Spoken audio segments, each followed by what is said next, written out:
Olá, sejam bem-vindos a mais um programa Perfil e Negócios.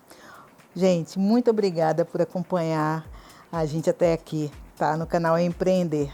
E quem participa do programa hoje é, antes de mais nada, uma grande amiga. A gente já trabalhou juntas e atualmente ela é fundadora de uma produtora, a Confeitaria Filmes, e dona também de uma rica trajetória no mundo audiovisual, tá? Ó, eu tô falando de Kelly Castilho, essa diretora, cineasta, produtora maravilhosa. Que honra imensa ter você aqui, Kelly. Eu que agradeço, Gal, é um prazer imenso, você sabe disso. Fico muito feliz de ver esse programa caminhando, crescendo, com tanta gente bacana. Muito obrigada, é uma honra estar aqui e estar aqui do outro lado, né? Na verdade, né? Do outro lado, eu não estou muito acostumada com isso, mas é incrível. Muito obrigada, obrigada mesmo, é um prazer imenso estar aqui. E é interessante falar porque meu início, né, como apresentadora não surgiu nesse programa, mas um outro programa, né, que é o Preto no Branco, e que a Kelly me dirigiu. Tive essa honra de ser dirigida pela Kelly e que é um trabalho também maravilhoso. Realmente, Preto no Branco, ele teve uma repercussão bem bacana, né? Teve um alto nível de produção, foi riquíssimo, trouxe vários nomes, então a gente só tem que agradecer mesmo por ter a oportunidade, né? Ter tido a oportunidade de realizar, realmente foi lindo. Bom, mas vamos para a nossa conversa, né? Kelly, você é empreendedora, né? Mas também você é esportista, você é mãe, publicitária, palestrante. Como é que você consegue dar conta de tantas atividades? Bom, acho que antes de mais nada eu aprendi a lidar com essa correria toda através da produção mesmo. Eu venho de produção de filmes, né? Então comecei como estagiária numa grande produtora e a produção não tem como, né? Quando você faz principalmente publicidade, que sempre foi o meu carro-chefe por muitos anos, é tudo meio que para ontem, né? Sim. E você precisa ter uma organização, pensar realmente em cada passo, uma coisa por vez, e às vezes tudo ao mesmo tempo agora. E isso acredito que me deu essa facilidade de lidar com essas situações. Claro para mim que isso faz parte da minha caminhada. Então, o que eu vejo quando eu tenho que pensar, poxa, eu tenho um filho, tenho trabalho, preciso me cuidar, é colocar as prioridades. Então, o que é prioritário para mim? Sim, a prioridade é a minha família. A minha família realmente faz parte da minha vida, do que eu sou, eu preciso dar prioridade para isso. Do outro lado, para eu cuidar da minha família, eu preciso também estar bem. E para eu estar bem, eu preciso cuidar da minha saúde. Agora, Kelly, você estava começando a falar, né, do seu início, quando você trabalhou, né, estagiando, né? Como é que foi isso? Quantos anos você tinha? Quando foi? Olha, eu estou no mercado de filmes publicitários, cinematográficos, enfim, TV, há 28 anos. São 28 anos trabalhando nesse mercado. Então, tem muito tempo. Eu comecei quando eu estava na faculdade e eu fui ser estagiária na O2 Filmes, que é uma grande produtora, muito conhecida. Aí lá na O2 eu realmente cheguei fazendo de tudo, cheguei a ser vídeo assist do Fernando Meirelles, cheguei a fazer assistência de produção geral, fui fazendo de tudo um pouco, até que eu tinha um objetivo, eu queria muito chegar na arte, na direção de arte. Por quê? A direção de arte era o que eu tinha como referência dentro da minha casa. Na minha casa, apesar de ser uma família que sempre batalhou muito, né? Nós não éramos ricos, não era isso e nem ainda não somos, mas batalhamos muito para realmente conquistar o que realmente a gente acredita que é nosso espaço. Eu tenho 2 irmãos, né? Principalmente o William, o Billy Castilho, que é um grande diretor de arte. E ele levava isso tudo para dentro de casa, né? Ele levava, assim como os meus outros irmãos, principalmente ele e o Marcos eram os que levavam mais referências artísticas para dentro de casa. E, consequentemente, você acaba tendo uma referência. Então ele era uma referência para mim naquele momento, eu achava incrível o trabalho da direção de arte, eu achava lindo, com muita pesquisa, era muito do que eu acreditava, do que eu gostava para mim. Não só a parte visual, cenográfica, mas, enfim, toda a estética que move a direção de arte. Aí naquele tempo eu realmente tinha aquilo como objetivo para minha vida. E eu fui buscando de uma outra forma, eu fui ocupando os espaços que de alguma forma me eram dados, né? As portas se abriram. Então, se era produção de objetos, eu fui fazer produção de objetos. Se era produção de figurino? Era produção de figurino. Por quê? Porque eu entendia que tudo aquilo fazia parte do conhecimento de um diretor de arte. Naquela função como production designer, né? Production designer é um diretor de arte mais completo, com um olhar maior do que só para cenografia. Muito mais para todas as nuances e estética de um trabalho. E isso foi muito grandioso, porque eu fui pesquisar mais, a minha formação é publicitária, então eu não sou uma pessoa como o Billy que estudou arquitetura, outros estudam artes plásticas, tem pessoas que vão para a direção de arte e vêm desse lugar. Não era o meu caso, eu vinha da publicidade, porém eu fui buscar mais conhecimento. Então, isso me moveu mais. Então, fazer cursos, novos cursos para buscar mais habilidade, né, em desenhar, em fazer cenários, enfim, estudar mais, ter mais conhecimento, tudo sobre o que tinha a ver com o que a arte exigia. E isso me moveu evoluindo e passando por departamentos diferentes. Foram muitos anos, não foi fácil, até que um dia eu recebi uma oportunidade mesmo de fazer direção de arte numa produtora, que é a Academia de Filmes. E aí eu lembro de ter feito um primeiro filme de publicidade e depois com o Jefferson D, que é maravilhoso. O Jefferson estava também com seus primeiros filmes ali, foi um curta, que é o Carolina, e ali Carolina foi um filme que eu amei fazer a direção de arte, mudou toda a minha vida, mudou muita coisa, minhas percepções, enfim. Então, ali em diante eu peguei, até virar a chave depois, mais para frente, em 2012, de novo, para outro passo, né, foi a direção. Sim. Mas o que te levou a empreender nesse ramo? O que aconteceu comigo, Gal? Não foi uma coisa tão assim, eu vou empreender. Eu cheguei na área, e a área, para quem não trabalha assim dentro de uma TV, ou que não é funcionário de uma produtora, você é freelancer, né? Você fica à disposição do mercado. Posso trabalhar agora, não posso trabalhar agora, tem filme, não tem filme. E o mercado eu entendia também, já comecei a ver. Eu tinha as referências em casa artísticas e também tinha referência da oscilação do mercado, né? Então um dia tem, outro dia não tem, um mês tem, outro mês não tem, e assim vai.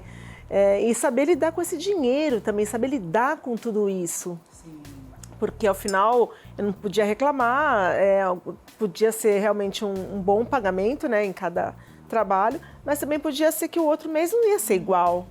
Então eu entendi que eu precisava olhar para o mercado de uma forma diferente, que não fosse aquela como todos os meus amigos e colegas de trabalho olhavam, que era só, estou aqui à disposição. Eu precisava olhar para o mercado como uma profissional, como uma empresária. E isso aconteceu por quê? Eu tinha medo de ter uma empresa aberta. Ah, é?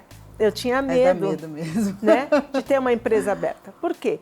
Porque eu não sabia se eu ia conseguir pagar direitinho tudo, as taxas, como que seria. Eu tinha medo disso. Uhum. Até que a mãe de uma amiga que era uma contadora, e ela era também presidente de uma associação, uma mulher assim, parece que bem conhecida na época, e assim, ela falou assim, você tem que pensar diferente. Você tem que pensar que você tem sempre projetos assim, e você tem que se colocar de uma forma diferente diante disso tudo.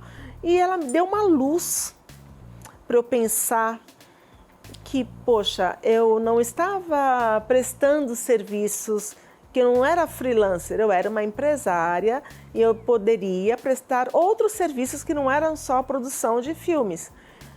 Eu não me via só prestando serviços para a produção de filmes para os produtores, para as grandes produtoras, mas eu queria me colocar de uma forma onde eu poderia fazer não só filmes, mas também eventos. Então, se eu era publicitária e tinha conhecimento artístico de criação, podia desenvolver sites, eu podia desenvolver diferentes projetos. E ali me colocou num outro patamar. Eu acredito que naquele momento muitas pessoas não entendiam o que eu estava querendo fazer, o que eu falava, e achava que... Porque ao final, né, eu criei uma logo, eu fui criando coisas realmente como, sabe, uma marca para mudar. Eu criei site, eu fui buscando oportunidades que não eram só aquela. E filmava também. E isso me colocou no outro patamar. Daí você já tinha quantos anos? Aí olha, eu devia ter uns meus 20 e poucos, assim, acho que uns 27, 28 anos. Uns 10 por aí anos depois, exatamente, 9, porque eu 10 fiquei no anos mercado, depois. né, na época, aí você pega a empresa de outra pessoa para poder receber o seu pagamento, você tem ali alguma coisa, era todo um jeito, né, que o sindicato ajudava, tudo, enfim, tinha todo um esquema dentro da publicidade em si, da produção de filmes, que dava uma força para você se manter ali, até que não. Precisa ficar tudo certinho. Ficar com tudo certinho, ter uma empresa certinho, ter todo o seu DRT, enfim, te ajuda a abrir mais oportunidades, né? Então, esse medo foi indo embora quando caiu por terra, assim, todas as questões em relação... Não, eu tenho umas taxas para pagar. Sim, mas você tem umas taxas para pagar é porque eu também estou recebendo né? por isso, né? Se eu tenho mais alguma que gastar com site, é porque de alguma forma eu estou divulgando mais o meu trabalho, o meu olhar... investimento, né? Exato, fazia parte do investimento, exatamente. Então mudou toda a minha postura em relação daquela pessoa freelancer, sabe? Sim. E daí nasce a Confeitaria Filmes. A confeitaria nasceu mesmo em 2009, exatamente, em 2009. E aí foi justamente para desenvolver diferentes projetos. Aí nasceu ali. E por que Confeitaria Filmes?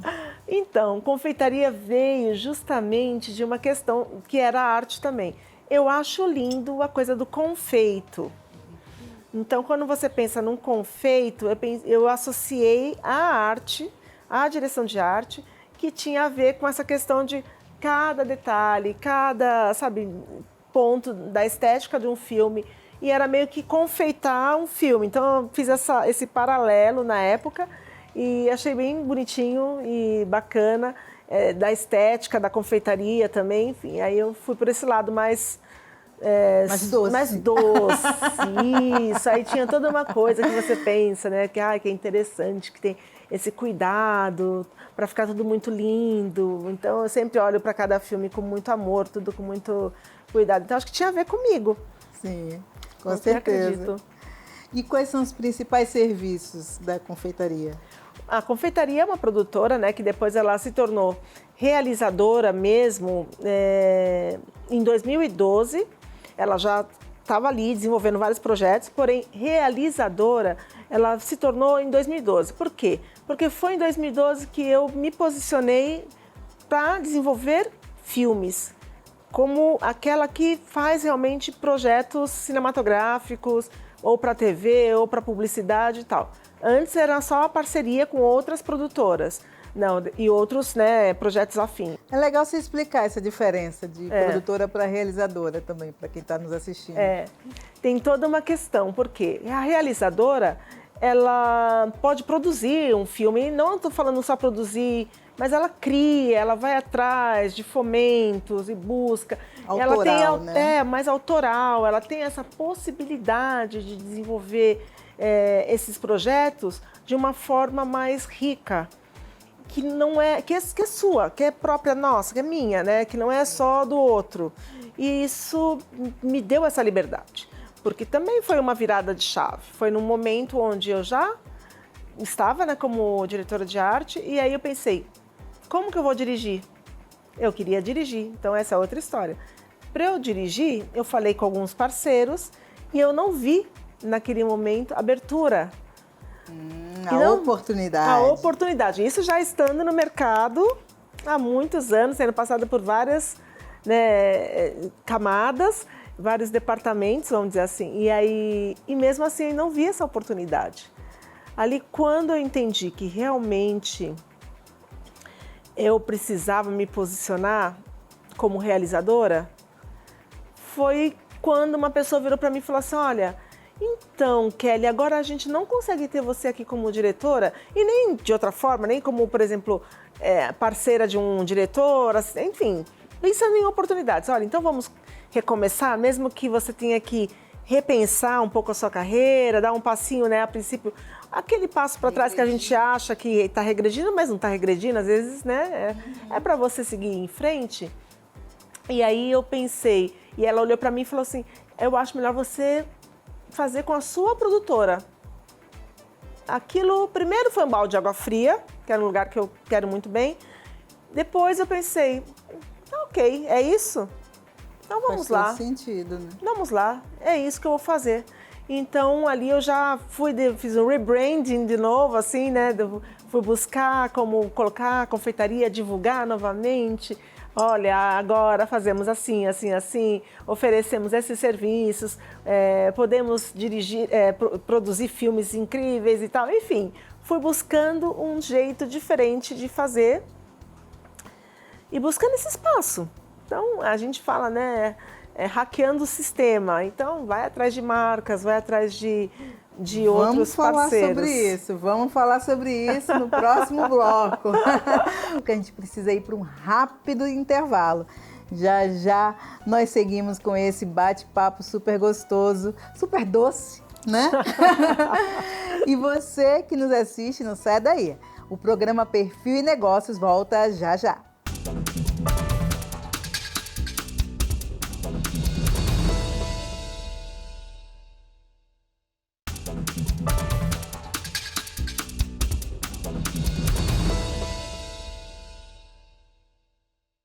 E estamos de volta com o programa Perfil e Negócios. E quem está aqui com a gente é Kelly Castilho, fundadora da Confeitaria Filmes, diretora de cinema, uma multiprofissional, gente.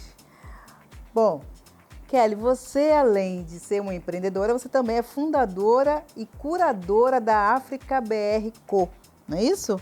Exatamente. Qual é o objetivo do Instituto?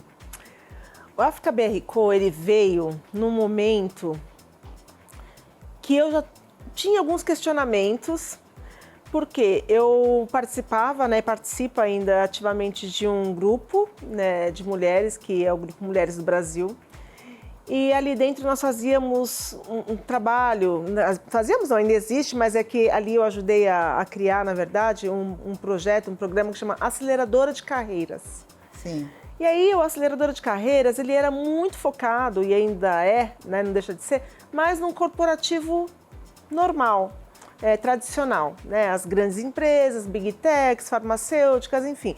O sonho dessas pessoas, principalmente mulheres negras, estarem nesses espaços e ocuparem as cadeiras de liderança, de alta liderança. Nós fazemos com que essas mulheres alcem novos voos, né? Oportunidades incríveis. Mas dentro de um mercado de trabalho formal. E eu não via esse trabalho acontecendo na economia criativa em si. Não via impulsionamento para as pessoas que trabalham com arte. Arte, quando eu falo, é arte em geral, né? Eu reúno a parte visual, como tecnológica, artística, seja, de repente, uma pessoa que é arquiteta, seja o outro que é designer, seja alguém, né, nós que trabalhamos no mercado audiovisual, enfim, arte em geral. E isso eu não via aquilo representado. Então, eu nunca via ninguém de uma agência buscando alçar uma nova cadeira, buscando a aceleradora para alçar uma nova posição. Eu nunca via alguém, né, de produção, nunca via pessoas, né, como eu falei, que são lá como um arquiteto, arquiteta, enfim, não via essas pessoas ali buscando a aceleradora para isso. E aquilo começou a me incomodar, eu me via naquela posição, ali, né, colaborei a criar, mas cadê as minhas pessoas, cadê a minha turma, né, cadê a turma da arte? E eu não sentia essa abertura ali. E tudo certo. Eu entendia que a maioria das pessoas envolvidas ali são, né, de outro caminho, fazem uma outra caminhada, são de um mercado mais formal e entendem que sim, que as mulheres negras precisam ocupar esses espaços, e eu concordo, ok. Mas tem um outro lado também, porque o mercado não é só isso, né? Sim. Né? Tem quantos... Nossa, o mercado cinematográfico move milhões aqui no Brasil. Exatamente. Milhares de pessoas que trabalham aqui na TV, fora... Cadê? Sim. Né? Enfim, então, com isso veio desse incômodo, mas o que mais me tocou foi o nascimento da Japan House. A Japan House é um lugar incrível, que está ali na Avenida Paulista. E a Japan House, ela nasceu de um outro incômodo, que eu também já estava tendo. Ela nasceu de, olha, nós somos milenares, nós temos uma ancestralidade e todo mundo sabe que os japoneses desenvolvem coisas incríveis, são disciplinados, fazem coisas maravilhosas, carros perfeitos, né? Tem aí a Toyota para dizer, entre outros. Porém, isso não é falado com frequência. Aqui em São Paulo, por exemplo, o que se tem do Japão é a liberdade. E aí agora não é mais só a liberdade, porque a liberdade acabou virando um lugar oriental, né? Porque tem japoneses, chineses e também coreanos, né? Muitos coreanos no Brasil. Então não é uma coisa só um bairro japonês, que aliás é outra história essa, né? Da liberdade. Que não é um bairro japonês, não deveria ser um bairro só japonês, né? E aí com isso, eles resolveram criar a Japan House para mostrar suas contemporaneidades. E ali eu senti que, poxa, nós temos o Museu Afro, que é fantástico, necessário, conta tudo que a gente precisa, mas não tem nada, assim, eu digo constante, né? De tempos em tempos tem alguma exposição e tal. Mas não é uma casa contemporânea, não é um espaço contemporâneo. Ele está lindamente ocupando ali o Parque Ibirapuera, num prédio maravilhoso. Mas eu quero que, assim, todo mundo tenha facilidade de entrar num lugar para comprar um livro, para ver uma exposição, fazer um curso e tal, de talentos contemporâneos, de pessoas negras contemporâneas, que estão desenvolvendo muitas coisas pelo mundo, e não só aqui no Brasil. Então, negros da diáspora, seja de países africanos, seja dos Estados Unidos, seja da França, enfim, de qualquer outro lugar, além dos nossos, né, além de nós brasileiros. E que fosse realmente inspirado na Japan House. Por quê? Porque lá é isso. É esse lugar que você entra, está muito bem localizado, qualquer pessoa que passa ali na frente ou conhece, tem um acesso fácil em frente praticamente ao metrô, né, que é o metrô, acho que Brigadeiro Paulista, está bem próximo ali, perto do shopping, passam milhares de pessoas na Avenida Paulista todos os dias, então é um lugar acessível, que se tornou um ponto de referência. E eu falei, nossa, como não temos uma Africa House? Como não temos um lugar onde eu vejo lá uma obra de arte de alguém contemporâneo? Então, a Japan House foi a inspiração e tocou na dor, na ferida que eu estava sentindo, que fazia, sabe, cadê essas pessoas falando de coisas interessantes? Então, eu comecei a pensar que tinha que ter um lugar desse para inspirar, para mudar, para ressignificar o que realmente se entende das pessoas negras no Brasil. Por quê?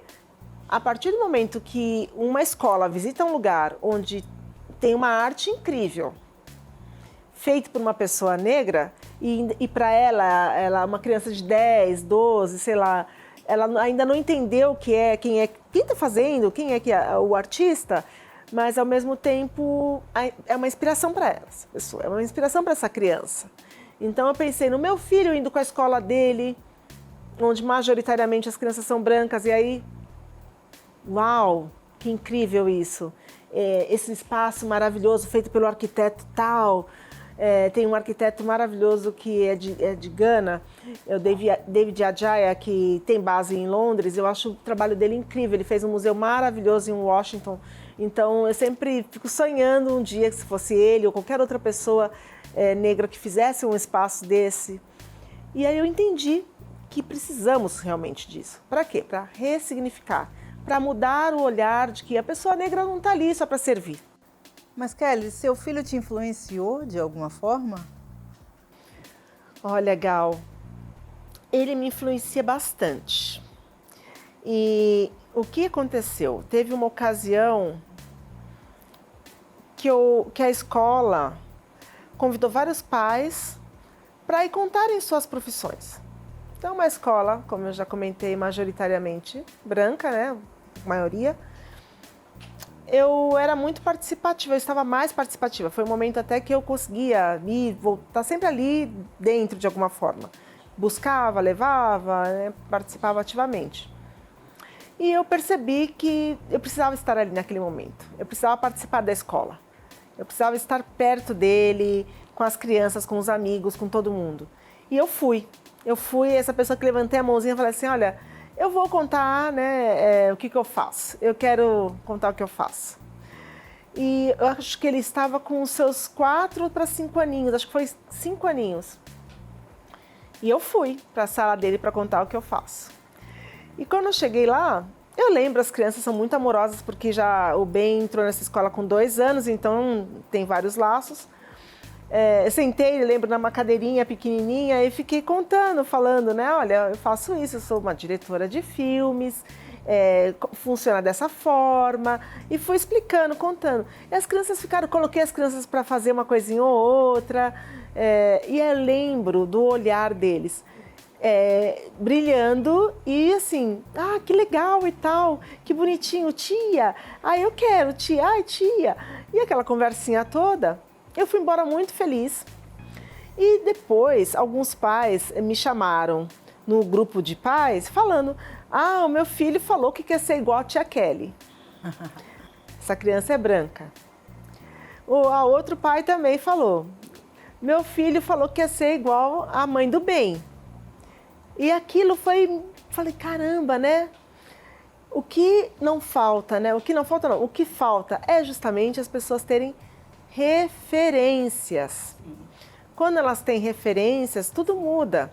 Então, o África BR Co, ele veio justamente dessa questão também, além, né, que aquilo me moveu. Faltam referências. Se, de repente, a gente tem um espaço para todos, independente de raça, cor, credo, né? Enfim, classe social, tá lá aberto para todo mundo, mas que seja um lugar bacana, incrível, muito bem feito. Porque as pessoas querem, né? Todo mundo tem o direito de estar num lugar lindo, de fácil acesso, enfim, que seja inspirador. Não tem como não ter referência desses lugares, dessas pessoas, desses artistas, de quem desenvolveu aquilo. Você não pegar aquilo para você e não querer ser igual, ser né? igual. Fazer a mesma coisa. Fazer a mesma coisa. É bem isso. Então, aquilo me tocou muito também pensando nessa minha ida à escola. E aquilo foi tão interessante que os outros pais não estavam fazendo questão não, viu? De a partir do momento que as suas crianças começaram a querer ser ou fazer alguma coisa igual a tia Kelly, mudou, vários resolveram se inscrever e foram contar o que faziam também, porque afinal eles queriam ser inspiração para os seus filhos, para as outras crianças também. Sim. Olha só, foi bem assim. Então o Benjamin, que é o meu filho, ele me move muito, ele me inspira muito, porque afinal é vê-lo transitando nesses espaços, é vê-lo buscando conhecimento. Eu quero que ele realmente possa ir num lugar bacana, que não seja só, que ele já conhece a Japan House de trás para frente, frente para trás, a gente vira e mexe, passa lá, mas que não seja só lá, que não seja só a Pinacoteca, que não seja só o Museu Afro, mas que realmente tenha mais pessoas talentosas ali e que sejam todas pessoas negras. Kelly, você também é vice-presidente do grupo Instituto Mais Mulheres Lideranças no Audiovisual. E aí eu queria saber de você, como é que você vê o mercado hoje? Você acredita que mais mulheres vêm conquistando essa direção, essa liderança nos trabalhos de audiovisual? Estamos no caminho, né? Ainda tem uma grande caminhada aí, mas eu acredito que é possível. Hoje nós estamos com mais mulheres aí fazendo um trabalho bem bacana para preparar também as mulheres para esse mercado, porque tem essa questão. Falta conhecimento, né? Falta também como chegar. Eu acho que isso é muito legal do Mais Mulheres, é justamente dar oportunidade de proporcionar com os cursos, com as conversas, com os nossos encontros. O ano passado mesmo teve, que você participou, né, inclusive, a nossa mesa falando do mercado internacional, trouxemos pessoas de fora para falar de como elas estão trabalhando lá fora, porque é isso que a gente acabou de falar. Referência muda tudo. Quando você sabe o caminho, muda tudo. Alguém está te mostrando, porque às vezes tem pessoas que guardam muito para si a sua caminhada. Eu não sou disso, não. Quem me conhece sabe que eu sou mentora, então eu gosto que as pessoas saibam como fazer a coisa. Porque senão não faz sentido, eu não vejo sentido eu guardar para mim tudo o que eu sei. Eu acho que a gente tem que compartilhar esse conhecimento. Então, o Mais Mulheres, ele parte de um momento justamente para trazer mais mulheres, né, como tantas outras que são diretoras, executivas, que desenvolvem os seus próprios projetos e fazem coisas acontecerem. E isso é fantástico, é necessário, porque até muito pouco tempo, quando foi feita uma pesquisa, essa pesquisa mostrou que não tinha quase nenhuma mulher ali dirigindo naquele momento. Se fosse na publicidade... Se for mulheres negras, menos ainda. Não, né? Menos ainda. Você com certeza viu isso acontecer. Então, é mais do que necessário esse movimento, de abertura, de investimento também do nosso governo para ações afirmativas, para justamente ter mais espaço, sim, para as mulheres e principalmente as mulheres negras que querem ocupar essas lideranças, querem desenvolver os seus projetos, fazer seus filmes acontecerem, seja para o streaming, seja para a TV, seja para o cinema, ocupar a telona, para estar em festivais, enfim, oportunidades. Eu acho que estamos no caminho, porque tem gente trabalhando para isso, né? Tem pessoas realmente arregaçando as mangas para fazer acontecer. Muito bom, Kelly, mas a gente precisa ir para um rápido intervalo de novo, tá? Gente, o papo tá muito bom, mas ainda não acabou não, tá? Daqui a pouquinho tem mais, o programa Perfil e Negócios volta já.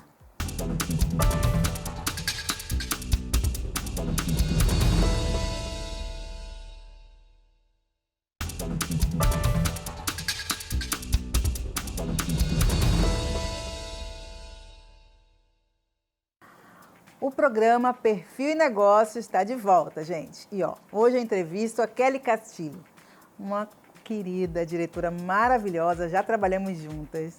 E ela é fundadora da Confeitaria Filmes, uma produtora de peças audiovisuais, além de oferecer outras atividades. Kelly, eu queria começar te perguntando sobre festivais. Você já participou de vários festivais, inclusive Festival de Cannes. Queria que você falasse um pouco dessa experiência. Olha, primeiro, né, eu acabei, faz muito pouco tempo que aconteceu agora o Cannes Lions e foi maravilhoso, né? Então, foi sua primeira vez lá? Foi minha primeira vez esses anos todos.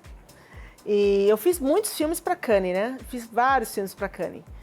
Porque eu trabalhei com grandes diretores por muito tempo e eles tinham seus filmes que eram para isso, né? Para participar do festival. Fazia os filmes só para participar do festival? Só para participar do festival. E às vezes tinham aqueles filmes também que eram incríveis e que acabavam indo, mas tem aqueles que eram só para participar do festival. Tinha aqueles, né? E isso me tocou muito, porque quando eu fui convidada o ano passado. E quando eu recebi o convite, né, que na verdade me falaram, o que você acha? Gostaríamos de conversar com você e tal. Eu falei assim, nossa, que coisa interessante, né? Que, assim, não me caiu a ficha na hora, assim. Que coisa bacana, interessante, uau, legal. Não foi meio que isso. E aí, quando, nesse começo de ano, eu acabei falando novamente com a Clélia, né, que é do Estadão, e que o Estadão faz essa ponte com Cannes Lions, né, aqui no Brasil. E aí nós conversamos, batemos um longo papo, e eu falei assim, nossa, realmente eu acho que eu preciso disso, eu quero estar nesse lugar. Você foi como jurada? Eu fui como jurada de filme. Da qual categoria? Então, filme. E aí, filme é muito interessante, é muito legal, e foi assim, eu fiquei muito lisonjeada e agradecida, porque é justamente, acho que tudo que eu vivi até então. Filme publicitário, né? Publicitário, mas hoje nós temos filmes publicitários longos. Né? Tem filmes publicitários de 30, 40 minutos. Ah, não sabia. Filmes que vão para outros tipos de canais e tal, projetos incríveis, que pode ser um branded content também. E aí foi mais interessante ainda quando fiz a primeira entrevista com todo o meu júri, com todos que foram convidados, e eu era a única brasileira e a única latina. Caramba! Então eu senti ali uma aura de que a América do Sul é representada por você. E era a única mulher negra também? A única mulher negra. Havia um sul-africano.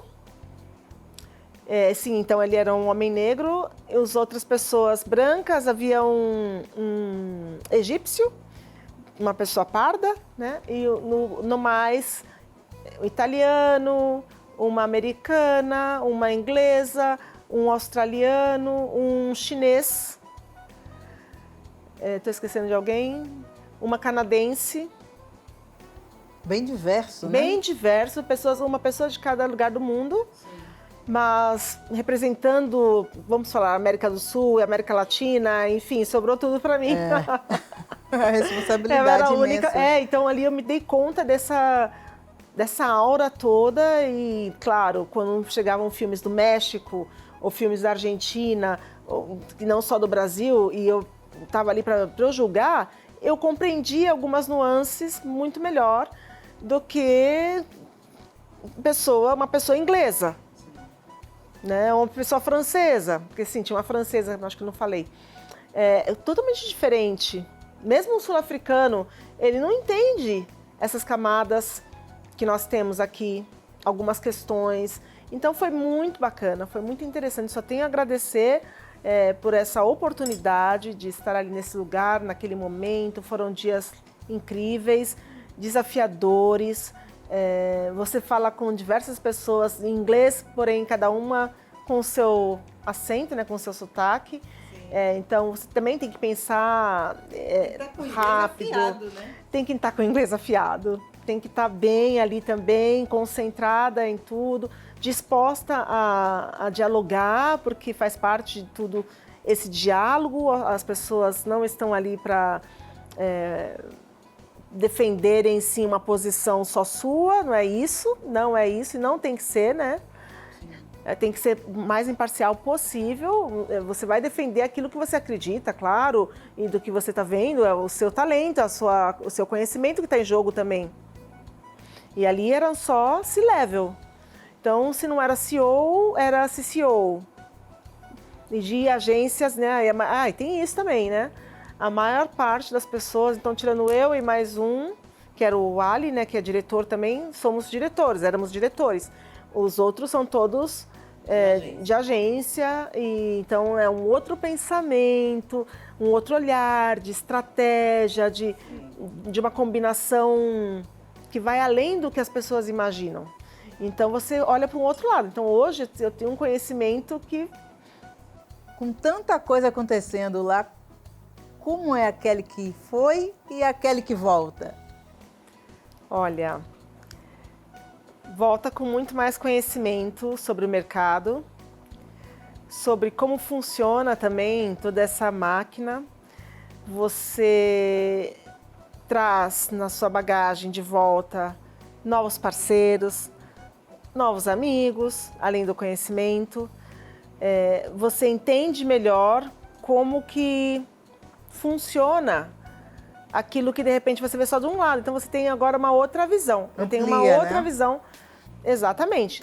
Se eu antes tinha uma visão criativa dentro das produções, eu entendo muito melhor como o mercado, o que o mercado está querendo, quais são as tendências atuais. O que o mercado está querendo? O que o mercado está querendo?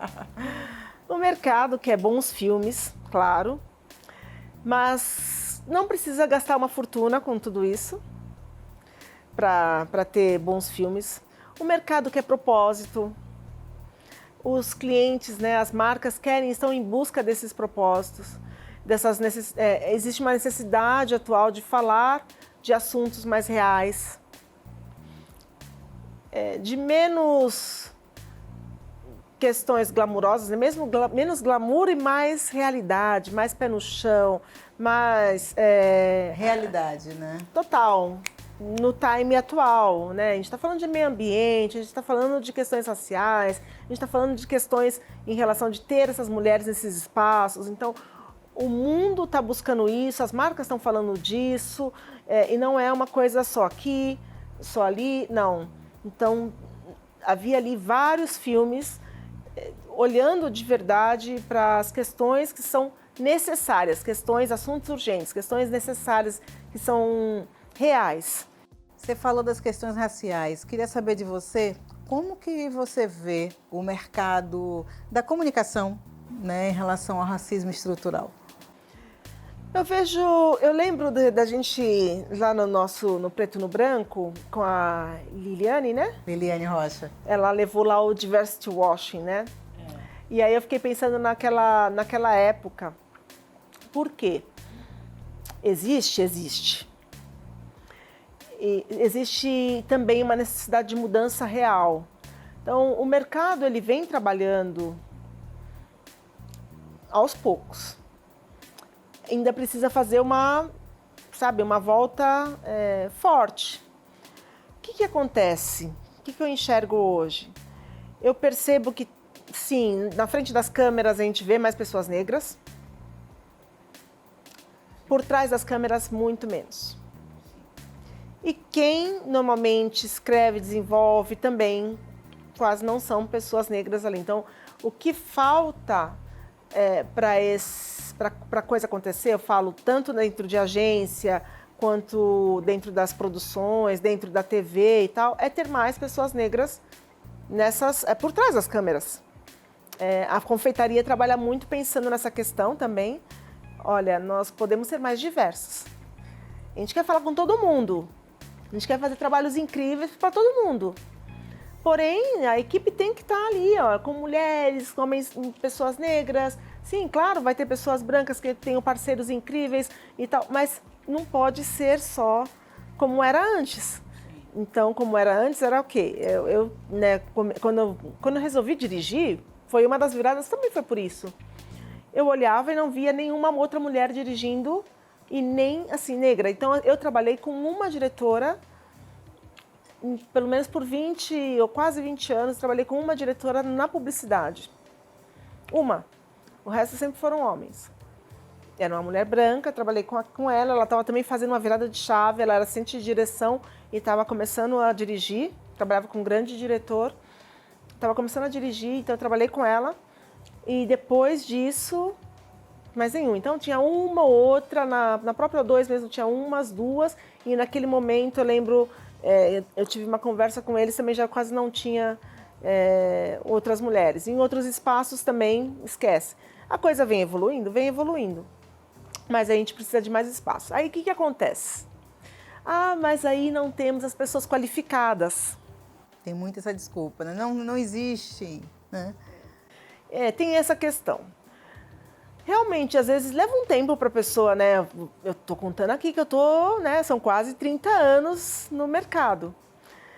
Mas a gente não pode esperar isso por tanto tempo, mais 30 para ter mais uma outra pessoa como eu. Se a pessoa não tem aquela coisa, o que vem primeiro, o ovo ou a galinha, né? Se a pessoa não tem oportunidade, como que ela vai se desenvolver cada vez mais, né? Então, eu acho que é criar meios para essas pessoas se desenvolverem. é isso, não é que vai colocar a pessoa lá e fazer, você vai ser o diretor, você vai ser a diretora de arte, você vai fazer aquilo, vai ser o editor, o montador, ou que seja, assim, sem a pessoa ter base. Não é colocar qualquer pessoa, ninguém quer isso, porque ao final o mercado também exige muito a qualidade. Nós sabemos muito bem disso, né? Que o mercado quer ver coisa bonita, a TV quer ver coisa bonita, quer ver coisa bem feita, quer ver coisa bem pensada, criada culturalmente, rica, enriquecida. Mas tudo faz parte de dar oportunidade. A partir do momento que você coloca uma pessoa ali para se desenvolver, então é um curso interessante, é uma oportunidade de estar com uma outra pessoa, né? Cola junto com esse diretor que vai te ajudar. Esse diretor também está aberto, essa diretora está aberta a compartilhar esse conhecimento com o outro que está chegando. Para quê? Para ficar realmente mais legal, uma equipe mais para todo mundo, mais funcional, diversa, bonita, enfim. Acho isso. Kelly, eu queria agora, para finalizar, saber mais dos projetos da sua produtora atualmente. Então, a confeitaria ela está sim produzindo, fazendo publicidade. Então, a gente volta agora no trabalho do Cláudia, que o Cláudia é um filme de longa-metragem, na verdade, é uma ficção baseada em fatos reais, é um trabalho que ele veio já desde 2018, então veio um trabalho que já está ali, ó. O que aconteceu? Ele começou numa toada muito boa para a gente já ter rodado. Mas entraram outras questões que se tornaram mais importantes naquele momento. Uma delas foi, eu acabei indo como executiva para a TV Globo, né? Então, fui executiva da TV Globo, assumi uma cadeira lá com muita gente, e aquilo foi bem interessante naquele momento, achei realmente funcional e eu queria conhecer também esse universo. Se eu já tinha feito alguma coisa com TV lá atrás, que foi com a TNT, muitos anos atrás, com TV mesmo, né? Assim, com um projeto mais para TV a cabo, principalmente. Eu estava numa posição onde ali eu tinha todo mundo que era da arte comigo. E aquilo foi muito enriquecedor. Então, eu deixei um pouquinho o lado de diretora de lado, né? De criativa em si, para estar ali ocupando essa liderança. Era uma alta liderança, muito próxima do Ricardo Waddington, naquele momento, e que tinha essa trilha assim, com cenógrafos, com os produtores de arte, com os designers, com muita gente bacana, rico, né? Muito enriquecedor. Então eu realmente abracei isso e a conclusão, você tem que escolher. Naquele momento eu tive que optar e eu pensei, poxa, então vou dar um tempinho aqui com algumas coisas. A confeitaria ainda tinha alguns projetos, tinha o Meninas Invisíveis que a gente rodou, que é um doc super bacana também. E que, na verdade, eu quero agora que ele volte como uma série para falar com mais meninas, para mostrar a realidade das meninas hoje se empoderando, mostrando os seus conhecimentos e a busca por um espaço, né, sendo ouvidas cada vez mais, enfim, desbravando tudo isso. E aí isso aconteceu naquele momento. Eu fui com alguns outros pequenos projetos, eles me deram liberdade para que eu continuasse dentro do que era possível, né? Porque eu estava full lá, cadeira Rio-São Paulo. E aí a coisa foi andando dessa forma. Então, chegou começo de pandemia, eu acabei voltando para São Paulo, saí da Globo e aí continuei. O que aconteceu na pandemia? Eu achava que as coisas, né? A gente não sabia nada do que estava acontecendo, que as coisas não iam andar. E, de repente, começamos a filmar de modo remoto. E aí a confeitaria continuou trabalhando. Eu posso agradecer muito, porque eu não senti aquele peso em si da pandemia em 2020. E as coisas acabaram, acontecendo. Então, 2020, 2021, eu fui começar a sentir mais o peso, mais para o meio de 2022 por conta das eleições. Que daí o mercado estava meio... Mas foi isso. Então, hoje a confeitaria está aí com a publicidade, vem com Cláudia de volta, vem com meninas. Tem um outro projeto que a gente está trabalhando em cima, que a gente já tinha começado também, que é uma animação falando dos dinossauros do Brasil. Então é um projeto super bacana, que é outra inspiração, sim, no meu filho, no que a gente vive, nos vídeos que ele fazia, falando lá dos milhões de dinos lá em casa. E livros sobre dinossauros, tudo que aquilo era um universo muito presente ali para mim. Quando eu me vi, caramba, como não se fala dos dinossauros do Brasil? Quando eu descobri também, porque eu também não sabia que tinham tantos. São mais de 54 dinossauros descobertos, espécies, né? Descobertas no Brasil. Caramba! Sim. Então tem muito projeto por aí, graças a Deus. Tem muita coisa para acontecer. Kelly, muitíssimo obrigada por esse papo, por você estar compartilhando com a gente a sua história, a sua sabedoria. Eu que agradeço. Estar compartilhando também aqui com o nosso público, né? Toda essa jornada como é empreender no audiovisual no Brasil, que é tão complexo por tantos motivos, Sim. Ainda mais você, né, sendo uma mulher negra. Então, muito obrigada e parabéns pela jornada. Eu que agradeço, Gal. Um prazer imenso estar aqui. Fico muito feliz com esse projeto que está... Projeto não, né? Esse programa lindo que está aí agora evoluindo cada vez mais. E você está maravilhosa. Muito obrigada. Obrigada. É isso, gente. O programa Perfil e Negócios termina por aqui. Semana que vem tem mais. Até lá!